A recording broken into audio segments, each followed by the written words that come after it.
প্রিয় শিক্ষার্থীরা, শুভেচ্ছা নিও। আজকে আমরা আলোচনা করব ইতিহাস দ্বিতীয় পত্রে প্রথম অধ্যায় শিল্প বিপ্লব। শিল্প বিপ্লবের কারণগুলো আজকে আমরা আলোচনা করব।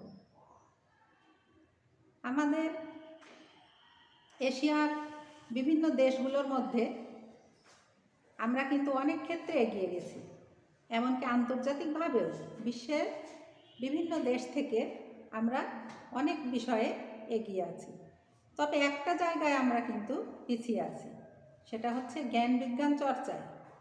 আর এটা আমার কথা নয়, এটা বৈশ্বিক যে জ্ঞান সূচক, তারা গ্লোবাল নলেজ ইন্ডেক্স 2020 তারা তাদের রিপোর্টে দেখাচ্ছে যে বিশ্বের 138টা দেশের মধ্যে আমাদের দেশের অবস্থান 112তম, আর দক্ষিণ এশিয়ার দেশগুলোর মধ্যে বাংলাদেশের অবস্থান সর্বনিম্ন।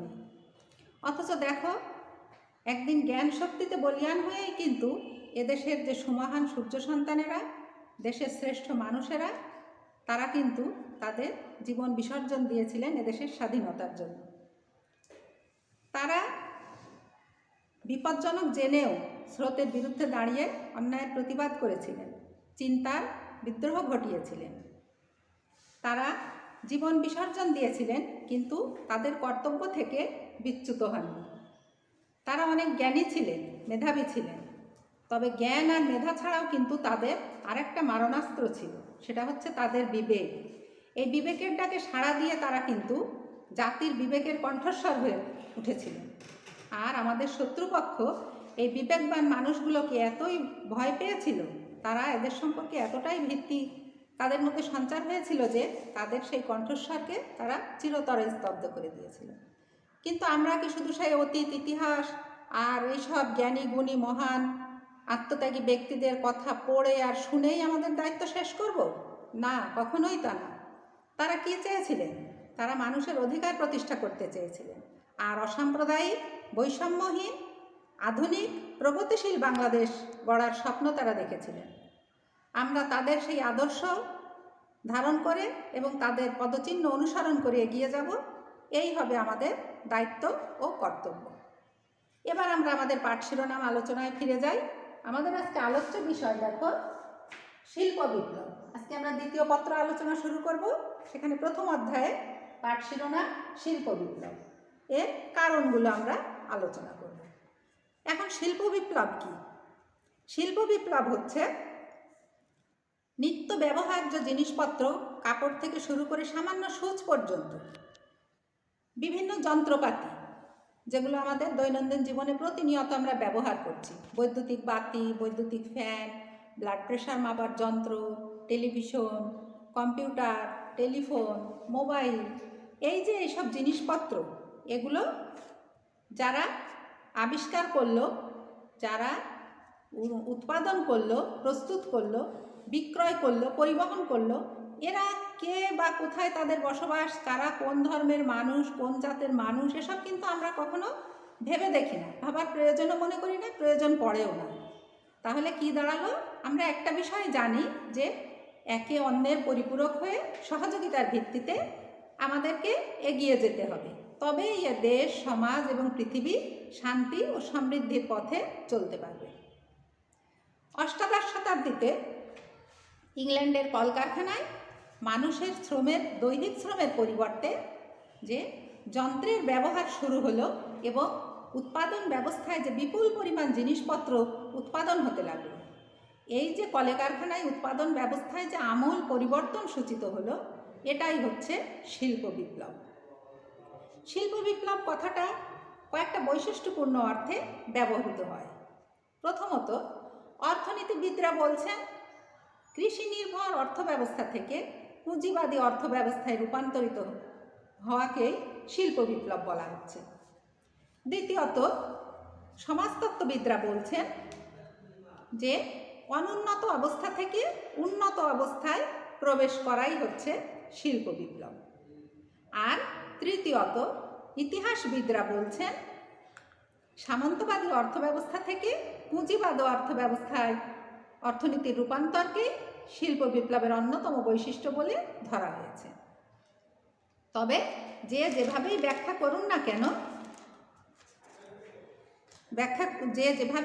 করুন না কেন, কৃষি নির্ভর সমাজ ব্যবস্থার পরিবর্তন ঘটিয়ে চিকিৎসা, যাতায়াত, পুঁজি, সঞ্চয়, যোগাযোগ, জীবনযাত্রার মান উন্নয়নের ক্ষেত্রে সকল ক্ষেত্রে যে অভাবনীয় উন্নতি সাধন হয়েছে তা শিল্প বিপ্লবের ফলেই কিন্তু সম্ভব হয়েছে। একথা আজকে আর অস্বীকার করার কোনোই উপায় নেই।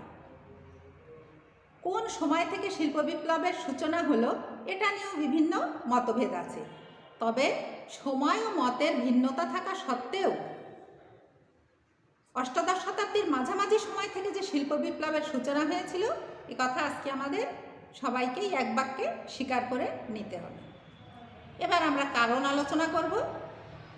প্রথমত যে কারণটা বলবো সেটা হচ্ছে যে ইংল্যান্ডে যখন 1485 খ্রিস্টাব্দে রাজতন্ত্রের সূচনা হলো, সেই রাজতন্ত্রের সূচনা ধরেই কিন্তু সেখানে পুঁজিবাদী সমাজ ব্যবস্থা প্রতিষ্ঠিত হলো এবং এই পুঁজিবাদী সমাজ ব্যবস্থার ফলে সেখানে ব্যবসা বাণিজ্যের ব্যাপক আকারে প্রসার ঘটল এবং কৃষি ও কুটির শিল্পের যে উৎপাদিত পণ্য সেখানে ব্যাপক আকারে উৎপাদন বৃদ্ধির প্রয়োজনীয়তা দেখা দিল, যার ফলে যন্ত্রপাতি প্রয়োজন পড়ল ব্যবহারে এবং এরই হাত ধরে শিল্প বিপ্লব ঘটল। দ্বিতীয় কারণ হচ্ছে ইংল্যান্ড কিন্তু আমরা জানি যে নৌশক্তিতে বলীয়ান ছিল এবং এই নৌশক্তিতে বলীয়ান থাকার কারণে সে সমগ্র পৃথিবীব্যাপী তার যে উপনিবেশ ব্যবস্থা সেটা প্রতিষ্ঠা করতে সক্ষম হয়েছিল। আর এই উপনিবেশ প্রতিষ্ঠার ফলেই কিন্তু ব্যবসা বাণিজ্যের ক্ষেত্রে এক বিরাট সম্ভাবনার দ্বার উন্মোচিত হয়েছিল। আর ব্যবসা বাণিজ্যের যখন প্রসার ঘটল তখন কলকারখানা প্রতিষ্ঠার জন্য মূলধনের প্রয়োজন দেখা দিল, কিন্তু এই মূলধনের সংকট দেখা দিল এক সময়। তবে সুখের বিষয় হচ্ছে যে 1694 খ্রিস্টাব্দে অর্থাৎ তৎকালীন সময়ে ইংল্যান্ডে যে ব্যাংক অফ ইংল্যান্ড প্রতিষ্ঠিত হলো এবং এই ব্যাংক অফ ইংল্যান্ড প্রতিষ্ঠিত হওয়ার সাথে সাথেই কিন্তু এই মূলধনের সংকট কেটে গেল। ফলে কি হলো, শিল্প প্রতিষ্ঠান গড়ে তোলার জন্য এই ব্যাংক অফ ইংল্যান্ড সে মূলধন সরবরাহ করতে লাগলো এবং সকলেই তখন এই শিল্প প্রতিষ্ঠান গড়ে তোলার ব্যাপারে এগিয়ে আসলো, মূলধনের সংকটও কেটে গেল এবং শিল্প বিপ্লব সম্ভব হলো। তৃতীয় কারণ হচ্ছে যে এই সময় ইংল্যান্ডে মৃত্যুহার কমে যাওয়ায় জন্মহার বৃদ্ধি পেল, অর্থাৎ জনসংখ্যা ব্যাপক আকারে বৃদ্ধি পেল। এই বৃদ্ধিপ্রাপ্ত বা বেড়ে যাওয়া জনসংখ্যা গ্রামে তারা কাজের অভাবে শহরের দিকে পাড়ি জমালো এবং শহরে যে অতিরিক্ত জনসংখ্যা, বৃদ্ধিপ্রাপ্ত জনসংখ্যা, এর ফলে কি হলো, এদের জন্য অতিরিক্ত উৎপাদনের যেমন প্রয়োজন পড়ল তেমনি কলে কারখানাতে শ্রমিক সরবরাহ, সস্তায় শ্রমিক সরবরাহ কিন্তু সহজ হয়েছিল। ফলে শিল্প বিপ্লব ত্বরান্বিত হয়, অর্থাৎ কলকারখানা প্রতিষ্ঠা করা অনেক সহজ হয়ে যায়। চতুর্থ কারণ ছিল ইংল্যান্ডের যে অধিবাসীরা, ইংরেজরা, তারা ছিল পরিশ্রমী এবং ব্যবসায়ী জাতি। প্রথম থেকেই তারা ব্যবসা বাণিজ্যে খুবই উদ্যোগী ছিল, অগ্রণী ভূমিকা পালন করেছিল। ফলে তারা যে বাণিজ্য বিপ্লব বিশ্বে যখন দেখা গেল এক্ষেত্রে বাণিজ্য বিপ্লবের যুগেও কিন্তু ইংরেজরাই এগিয়েছিল এবং তারা এই কলকারখানা প্রতিষ্ঠায়ও তারা সেই কারণে অগ্রণী ভূমিকা পালন করেছিল এবং ইংল্যান্ডে প্রথম শিল্প বিপ্লব সংঘটিত হয়েছিল এই কারণে।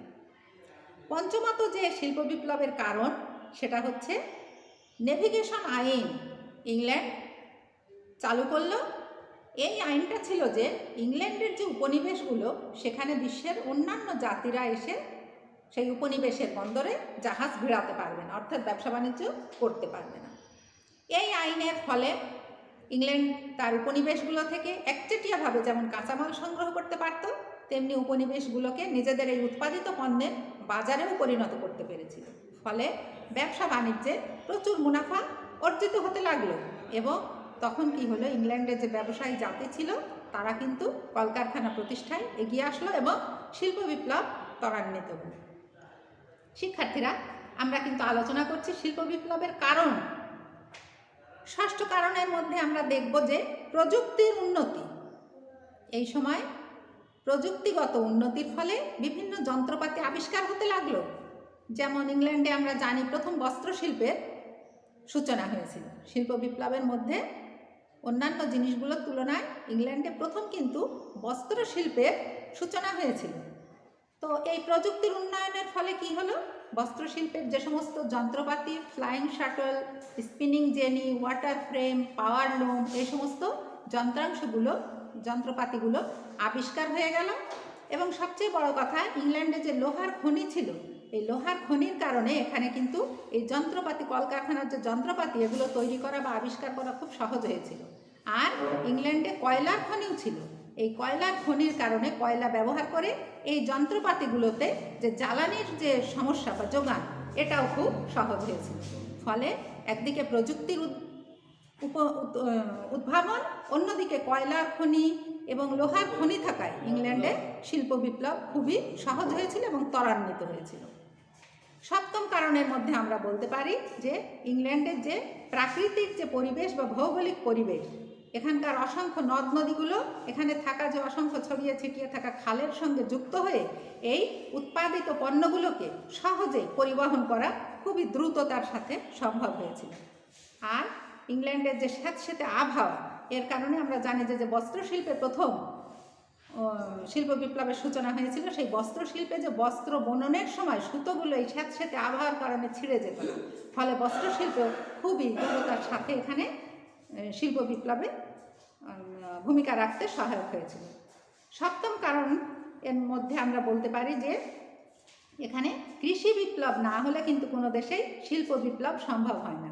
তো ইংল্যান্ডে এই সময় কৃষিকাজেও ব্যাপক উন্নতি সম্ভব হয়েছিল এবং এই কৃষি বিপ্লবের ফলে সেখানে শিল্প বিপ্লব অর্থাৎ কাঁচামালগুলো সরবরাহ সহজ হয়েছিল বলেই সেখানে শিল্প বিপ্লবও ত্বরান্বিত হয়েছিল। সবশেষে আমরা বলতে পারি যে শিল্প বিপ্লবের যে পূর্বশর্ত 6টি, অর্থাৎ মূলধন, শ্রমিক, বাজার, কাঁচামাল, প্রযুক্তি এবং যোগাযোগ, এই 6টি একই সাথে আমরা ইংল্যান্ডে এই সময় দেখতে পাই। ফলে ইংল্যান্ডের সর্বপ্রথম শিল্প বিপ্লব সম্ভব হয়েছিল। শিক্ষার্থীরা, আমরা জানি যে এই পৃথিবী যেমন একদিনে সৃষ্টি হয়নি, তেমনি পৃথিবীর যাবতীয় কর্মকাণ্ড এবং সভ্যতাও একই দিনে গড়ে ওঠেনি। তবে একথা আমরা বলতে পারি যে সৃষ্টির পর থেকে আজ পর্যন্ত পৃথিবী কিন্তু সামনের দিকেই এগিয়ে গেছে। যুগে যুগে এই পৃথিবীতে নানা যুগ পার হয়ে জ্ঞানী গুণী মহামানব মনীষীদের চিন্তা চেতনা, তাদের জ্ঞান বুদ্ধি এবং বিবেচনা বোধের উপর নির্ভর করে পৃথিবী কিন্তু ধাপে ধাপে বিভিন্ন যুগ পার হয়ে আজকে আধুনিকতার পথে প্রবেশ করেছে। আর এই সময়ে কেউ না কেউ সময়ের প্রতিনিধিত্ব করেছে।